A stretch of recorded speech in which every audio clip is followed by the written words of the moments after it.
I'm going to put this one on. I'm going to put it on a different way then. Okay, so you put it on a different way. I'm putting it on this way. And this is absolutely fabulous because what we can do is twist that around and we can cover up that band and take the hair back.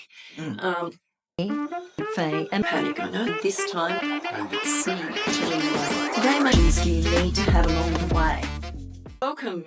I'm Faye, and this is Conversations with Faye, and my guest is Nurse Nick DeMatos. Nurse Nick is going to be talking about all sorts of things, but real fringe hairbands is what she's actually passionate about. Let's learn a little bit about Nurse Nick first. Welcome, Nurse Nick. Thank you so much for having me. It's my pleasure. Now, Nurse Nick, we've had several conversations along the way, but today we're going to talk about where you come from and why you're so passionate about what you do, because you're an oncology nurse and you've been an oncology nurse for over 20 years. Yes. Let's talk about why you're an oncology nurse and what drives you and why it creates a passion for you. I don't know. I always knew I wanted to do oncology. I came back from nursing in England and travelling Europe in mid-2000, and I knew I wanted to do oncology. I was living in Bandura or East Preston at the time, and the closest, largest cancer centre to me was the Austin Hospital. So not long after arriving back from overseas, I had an informal chat with the unit manager of the inpatient oncology ward. I think I started the following week. Yeah. No messing around. No messing around at all. Did you do nursing before you went away? Yes. Was it oncology nursing or was it? No. Okay, so what sort of nursing did you start with? So when I did my graduate year at Panch, which then closed down and moved up to the Northern Hospital and has exploded up there, I started off, I was working on a medical ward, so looking after a lot of stroke patients. Then I had a stint in surgical, which was also looking after kids and stuff as well. And then I had the opportunity to try perioperative nursing in operating theatre. So my graduate year, I worked at Panch in Preston, a small community hospital on Bell Street. A year after I did my graduate, it closed down and opened up at the Northern in Epping, and it's continued to get larger and larger there. But my first ever experience nursing was on a medical ward looking after a lot of stroke patients and a lot of people with medical conditions. I then worked on a surgical ward, on a children's ward, and it was a surgical ward as well. And then I got to try perioperative nursing, so in operating theatre. Okay, I was going to say, what's perioperative nursing? So it's in a theatre. And what was that like? I was tossing up between actually doing like theatre nursing or doing oncology, but I found it very structured and hierarchical. Decided I wanted to do oncology nursing. Okay, so what sparked the oncology side of things? What was it? I'm not sure. I think I remember as a child, I was probably about 5, and my dad's auntie died. I don't actually know what led me to oncology. I just knew I wanted to do oncology, and I haven't looked back since. I could never be a nurse. I'd be too emotional for nursing, and I have a special place in my heart for nurses who do that job, because it is, you have to be a very special person to be able to work with people who are sick and people who are dying, and you have to have a special, what do you say, something special inside you to be able to do that and deal with that work, because it can be quite emotional and you have to be able to look at it and not take the emotion on board but be empathetic at the same time, dealing with what they're dealing with and the family, because you're not just dealing with the patient, you're dealing with their family as well. And that's a tough gig. I think it's a space where you can make a massive difference, whether it be while you're giving them chemotherapy or while you're educating them about the chemo they're about to start. Or I've gone the other end now, and I'm loving community palliative care up in Gippsland and stuff, where I'm based between Melbourne and up there at the moment. I think it's a space where you can make a massive difference, because people going through treatment don't want to be seen as sick. They want to be treated like normal. And if they can fly under the radar, have their confidence, have their empowerment.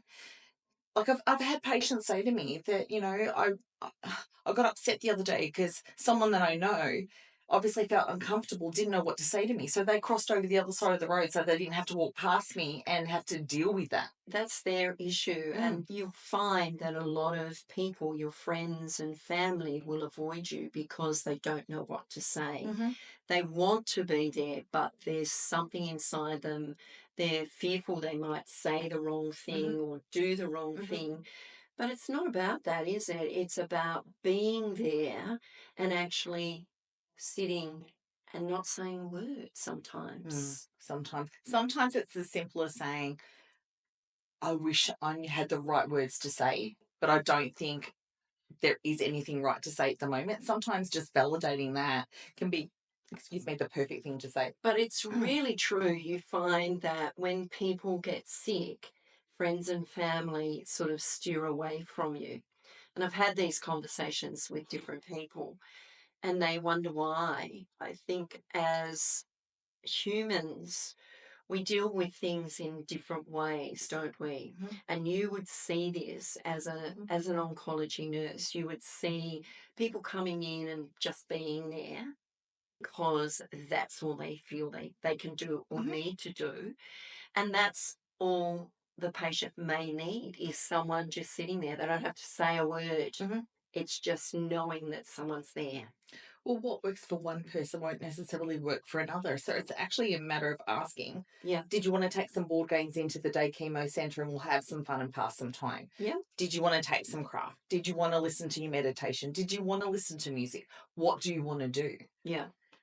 At the Olivia Newton-John Cancer Centre, where I was lucky enough to work for 14 years, they had art therapy, they had oncology massage, they had a visualization board, they had so many things people could tap into, in addition to if they chose to take a laptop in and watch a movie while they're having treatment. So it's meeting them where they're at, and what will work for them one day might be totally different to another day. They might want to read a book one day or play a game another day or just zone out and sleep another day. Like, it's a matter of meeting them where they're at. Yeah, and each time would be different depending on where they're at in their treatment, where they're at in their mindset. Correct. It's got a lot to do with your mindset and how you're thinking. You know, we can think, well, why? We can ask ourselves why all the time, but we're not going to get an answer. We're going to say, why me? A lot of patients ask themselves, why not me? Why what makes me so special that I shouldn't get cancer, when my understanding at the moment is that 50% of the population will be diagnosed with cancer in their lives, which is a huge stat. But that's my understanding on a lot of cancers. They're the current stats. And it's really scary. What is it that causes the cancers? What is it? And I always say we bring about what we think about. If we have a lot of negativity and a lot of stress in our lives, our expectations are high, we're perfectionists, all these sorts of things can contribute to feeling the dis-ease, which then turns into disease. Now, it may not be cancer, it may be something else or whatever it might be. But I think because of our lifestyle and how we live and our expectations are far greater than what they used to be once upon a time, and the world is a far faster place than what it used to be. So there's so many things going on and so much happening. The stresses get higher and higher and higher all the time. What do we expect? People are so busy being busy now, they don't create that space. It doesn't happen. It doesn't happen. No. Which is really sad. Through your experiences and years of nursing, talk about some of the experiences that you had, how you felt about when you were treating the patients, because you would have seen some beautiful people come through, amazing people come through that processed it really well, or they had a hard time. So one particular person stands out. She was in her mid-30s when I was in my mid-30s, so I really connected She had a very successful bakery. She was initially, from memory, diagnosed with breast cancer and ended up being diagnosed with metastatic breast cancer and spread to her liver and everything during the time she was having treatment. We got to know her over a number of years. And I was really hard when she died. Her parents called me up to the ward not long after she died, and because of her liver shutting down, she was bright yellow, she was quite swollen. It didn't look like her. And I had a great deal of trouble understanding someone who was so spectacular and was making such a mark on the world. Why? Why her? When there are so many people making bad decisions in the world and, our prisons are full. Why her? And her parents had run a caravan park for years. They finally sold it so they could move down and help her with their business and be there for her. And she died, and she was an only child. So those parents went from having a child to such a void, and being the same age as well. I really Let's grappled. talk a little bit more about why you're so passionate with oncology and what your purpose is in life right now. We know, well, I know, but we're going to talk about that. But why is it that you're so passionate about working with people as an oncology nurse? And you're known as Nurse Nick. Mm-hmm. Nurse Nick, which is quite endearing, isn't it? Yeah, it is. Looking at that and thinking about all the patients, all those people, I don't like the word patient, all those individuals that you've worked with, those people that have come in and you've supported through their journey. Mm-hmm. And it is a journey, isn't it? I believe it is. Some people going through treatment don't like that word. I don't know whether it's because it lightens sort of what they're going through. Like, some people call it a fight. I don't like calling it a fight either, because I think you got to work with your body rather than against fight. It Creates more fight. Yeah. I think it's an ability to learn about your body and healing and what works. People can show up as their authentic self and have real conversation. It's a hard gig to deal with. There's a lot of things you can get sick with. Cancer is just one example. There could be heart disease. It could be... Oh, heart disease is huge. Exactly. Diabetes is well, enormous, and all the comorbidities and stuff associated with that, and people struggling with that, with peripheral neuropathy and things like that. Cancer's just one component. Yeah. So let's talk about what your passion is and why it became your passion.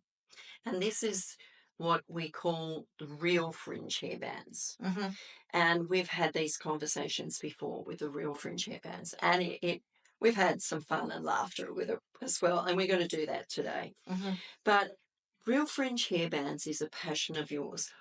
What was it that made you think about doing what you're doing now? So I've been doing oncology since mid-2000. I specialised in it by doing postgrad course in 2002. And I met a lot of people who had purchased either a synthetic or a real head wig. The real hair full wig would cost them upwards of like $2-3 grand. And could they afford that a lot of the time? It's really expensive. It is really expensive. Particularly when you're going through treatment and the treatment costs a lot of money.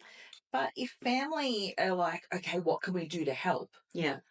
So I worked together with someone who I ran the idea past. Basically, her business was all about working together with business owners to create a prototype to then take to manufacturing to mass produce it.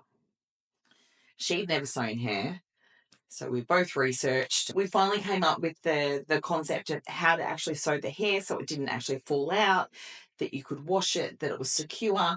And then the next thing was, okay, how do we put it in a non-slip headband? How do we design the headband? Then we had the design. And then, okay, where do we get it produced? Because we wanted to have it created in either Australia or New Zealand, which it was really difficult. Yeah, and costs a fortune. Yeah. I mean, you can take it overseas and you can mass produce it and do all that sort of stuff, but it's not the same. I wanted to do it in Melbourne. I think it's a little more personal when you can actually have hands on yourself. To hand it to the person and see the expression on their face.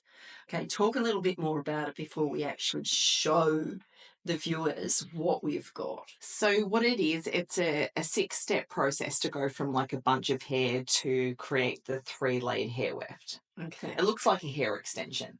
Can you do it with all types of hair? You said coloured hair, white hair.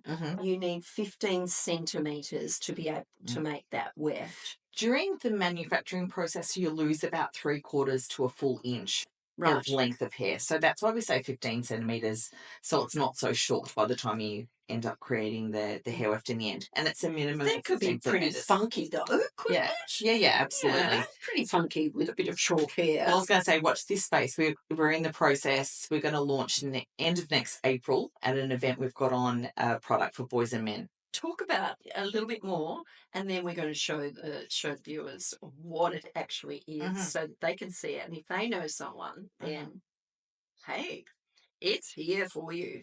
The ideal product is to create it with someone's own hair before they lose it to chemotherapy. So therefore, their hair would need to be cut between a week and a half to 2 weeks after the first dose of treatment if they are going to lose their hair or have heavy loss before the hair actually turns to straw. Yeah. Because then it becomes really brittle. Does it? And that's why it falls out. Yeah. Yeah. So you can either create it with someone's own hair.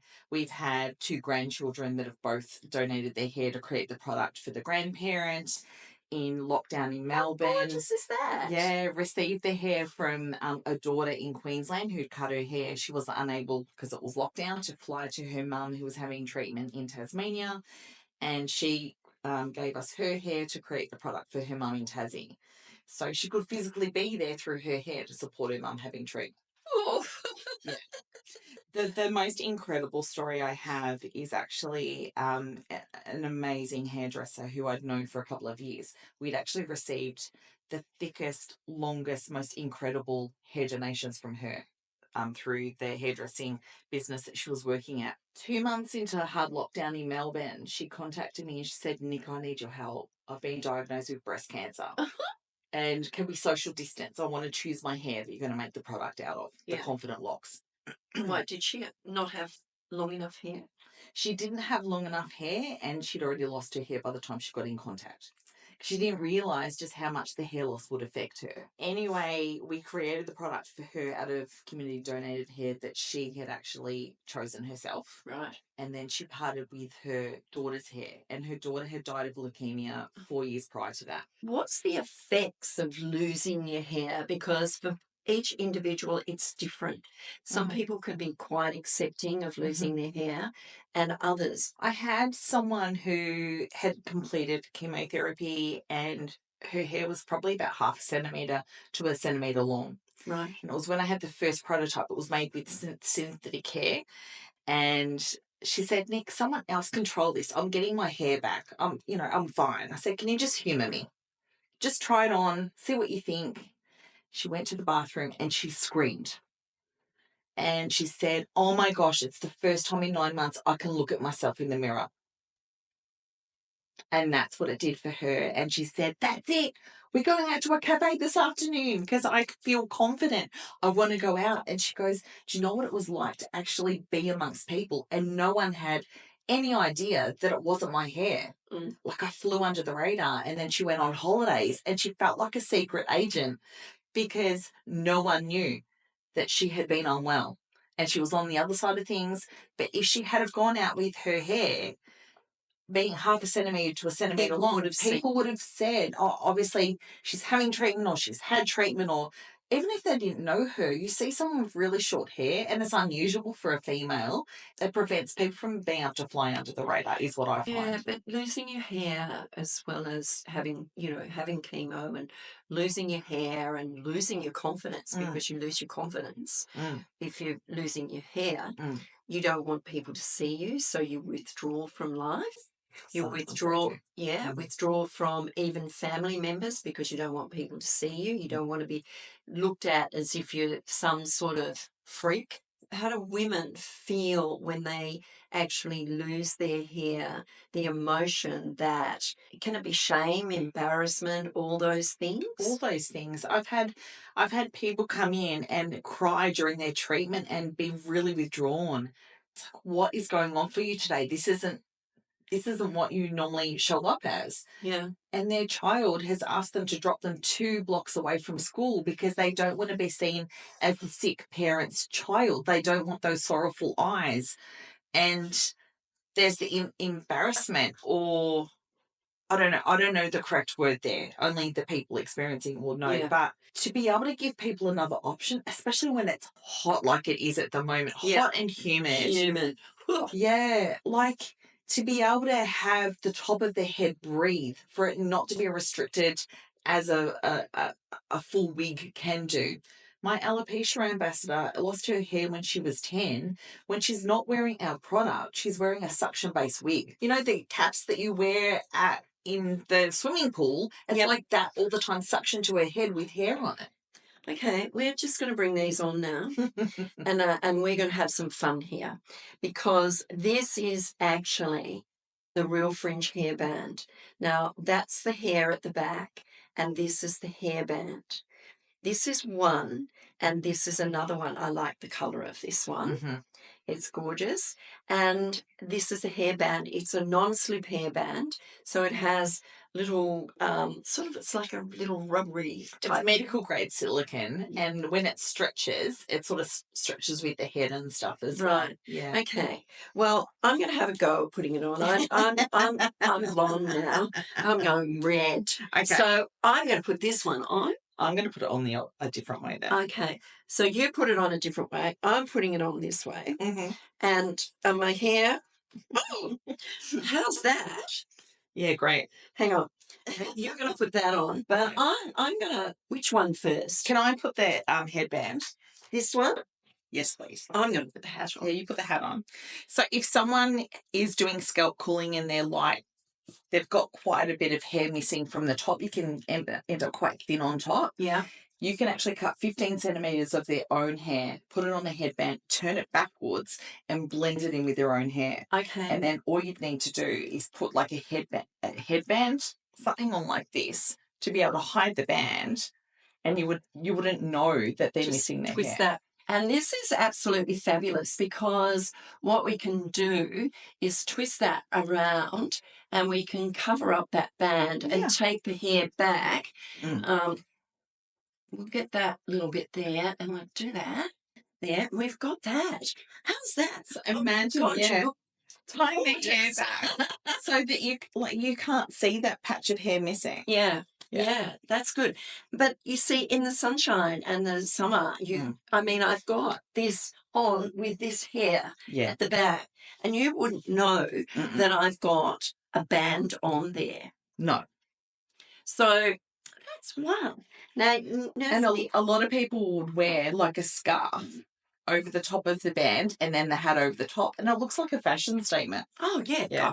Now, you put that other thing on around the other way, because I'm just going to do something else. And let's see how we can do this. And we can tie it up, and we can have lots of fun here, can't we? We can.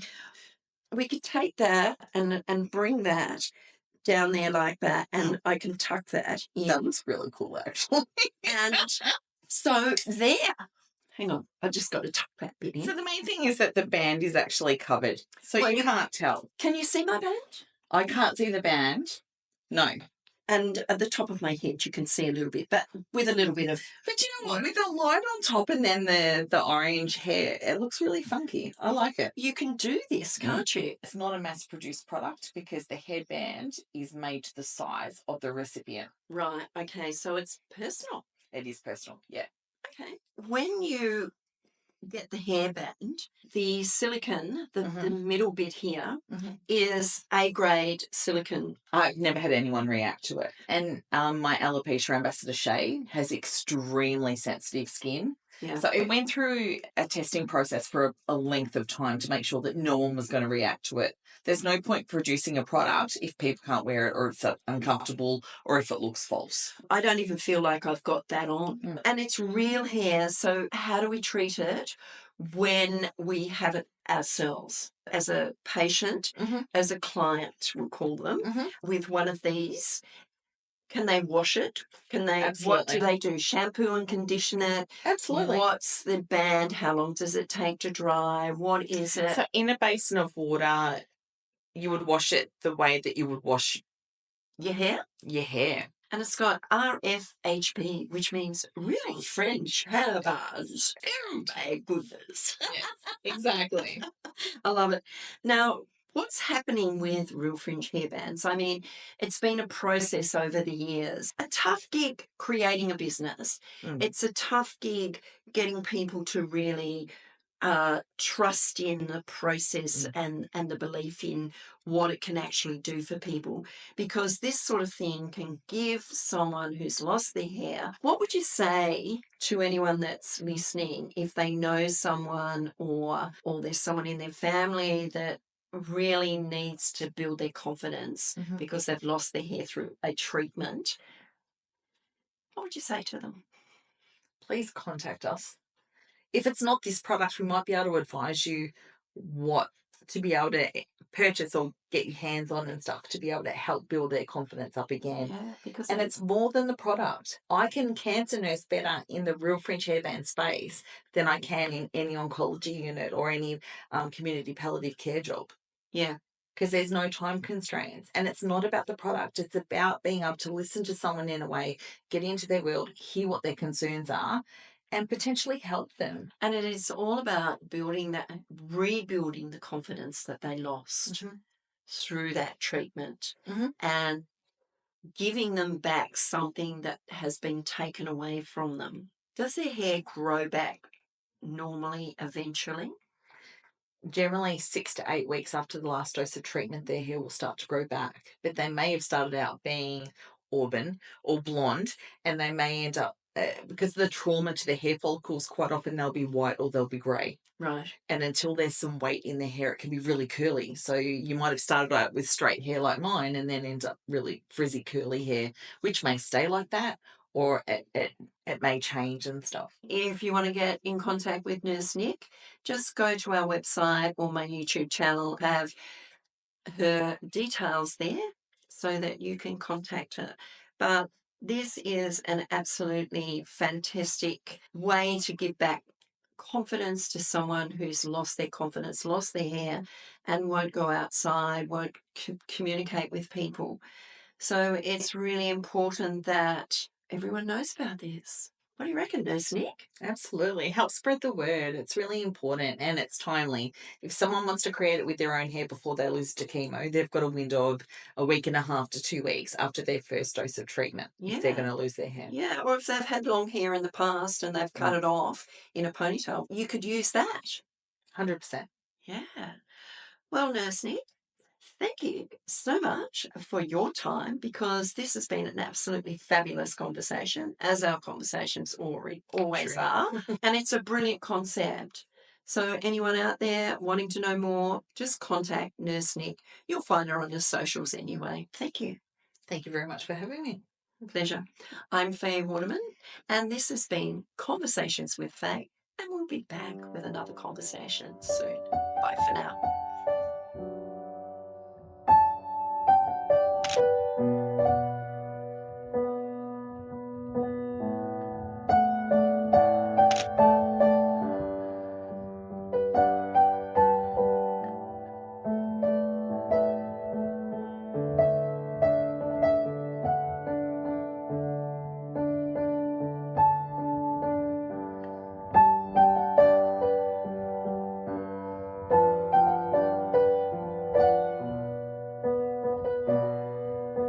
Hit the subscribe button on our YouTube channel, like us on Facebook, and follow us on Instagram. Stay inspired, stay connected, and join our amazing community today.